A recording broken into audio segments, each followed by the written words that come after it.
Bienvenue au Panama, le Panama qui sera l'une des escales de notre tour du monde. Entre Atlantique et Pacifique, 13 000 navires passent ici chaque année. Seulement voilà, aujourd'hui le canal de Panama est trop petit, alors de gigantesques travaux vont bientôt commencer pour pouvoir l'agrandir.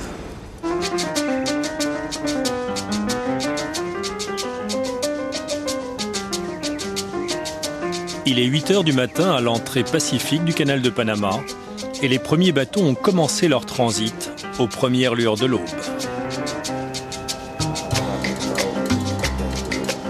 À quelques kilomètres de là, deux hommes jouent les chefs d'orchestre. Daniel Comasson et son collègue Carlos gèrent le trafic. Un seul impératif, faire passer tous les bateaux d'un océan à l'autre. Et si possible, en moins de 18 heures. Il y a 38 bateaux ce matin, c'est ça, non? Entre 35 et 38, je crois. Au large, il y a ceux qui devront attendre pendant plusieurs jours, mais aussi les bateaux prioritaires. Une réservation payante et qui peut atteindre les 20 000 €. Elle vient s'ajouter au prix du passage, jusqu'à 200 000 € pour les plus gros navires. 22 mètres de montée dans un sens, 22 mètres de descente dans l'autre. Le principe du canal à écluse de Panama n'a pas changé depuis près d'un siècle. Même taille, même dispositif mécanique, mêmes installations. La voie d'eau a bien été élargie par endroits, mais le canal a gardé son apparence d'origine.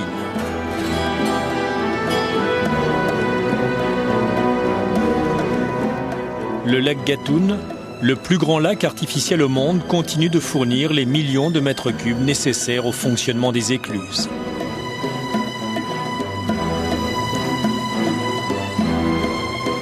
Mais le bouchon qu'il devient urgent de faire sauter, le voici. Les écluses aux deux extrémités du canal dont la taille devient critique.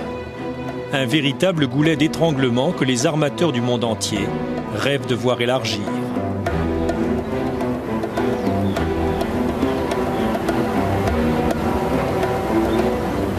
Le Ville d'Orion vient de s'engager pour effectuer la traversée de l'isthme.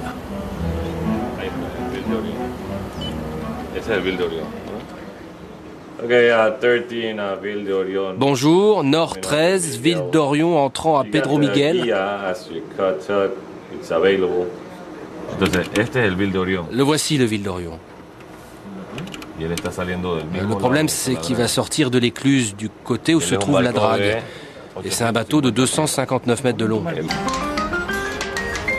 La compagnie propriétaire du Ville d'Orion a beau faire transiter plus de 500 bateaux par an, elle ne bénéficie d'aucune priorité.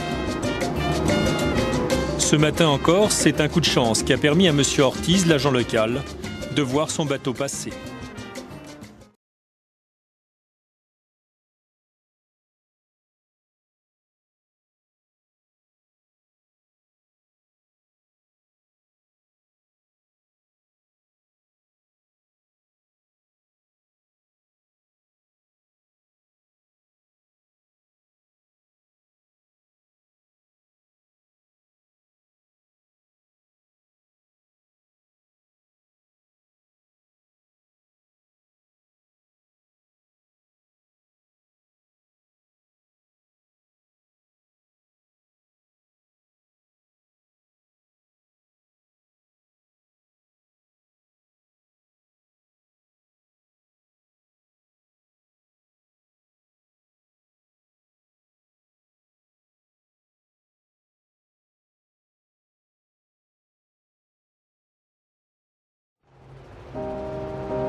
Autre point de passage obligé sur le chemin du retour vers l'Europe, le canal de Suez. Il est plus ancien que le canal de Panama. Il a pourtant le même concepteur, un certain Ferdinand de Lesseps. Bienvenue en Égypte, l'Égypte qui sera l'une des escales de notre tour du monde. De la vallée du Nil au fond sous-marin de la mer Rouge, en passant par les pyramides. Tout le monde le sait, l'Égypte vit du tourisme. C'est d'ailleurs le premier revenu du pays. Mais ce que l'on sait moins, c'est qu'après le tourisme et le pétrole, ce pays a une autre richesse, le canal de Suez. Il rapporte chaque jour au gouvernement 10 millions d'euros. C'est le plus court chemin entre l'Orient et l'Occident. Alors, difficile de faire le tour du monde sans passer par là, sans aller à la rencontre de ces vaisseaux du désert.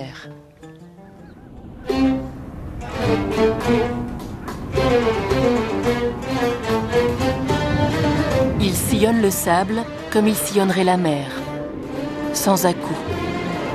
Chaque année, 18 000 navires jouent à cache-cache au milieu des dunes. 18 000 navires empruntent le canal de Suez.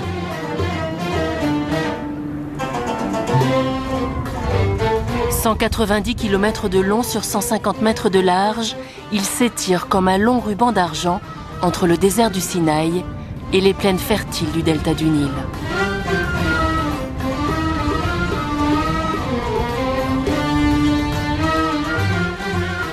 Un endroit stratégique entre la mer Rouge et la Méditerranée.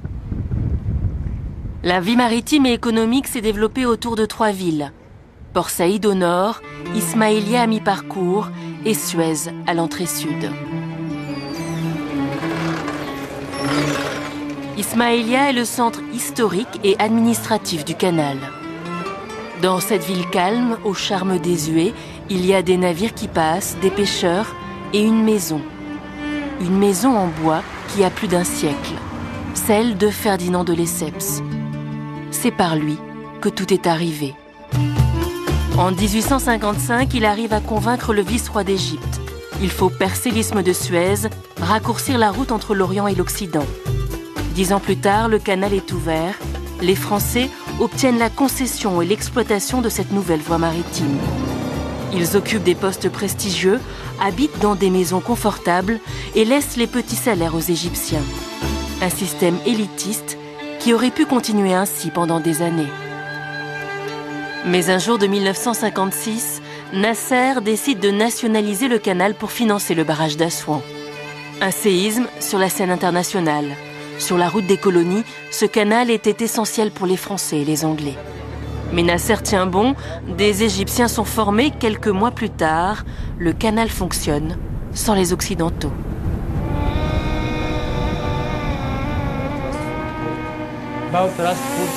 Depuis, cette voie maritime est aux mains des Égyptiens. Nous sommes dans le centre d'entraînement des pilotes du canal de Suez. Ils sont obligatoires quand on emprunte le canal. Cette formation est essentielle pour la sécurité et pour l'image aussi. Bien sûr, on perdrait vraiment beaucoup d'argent si un accident arrivait. Si un pétrolier, par exemple, s'échouait, ou bien s'il y avait une pollution. Il y va de notre réputation d'assurer le passage des navires en toute sécurité. Aujourd'hui, le trafic est géré ici, dans cet immeuble d'Ismaïlia, le centre historique et administratif du canal.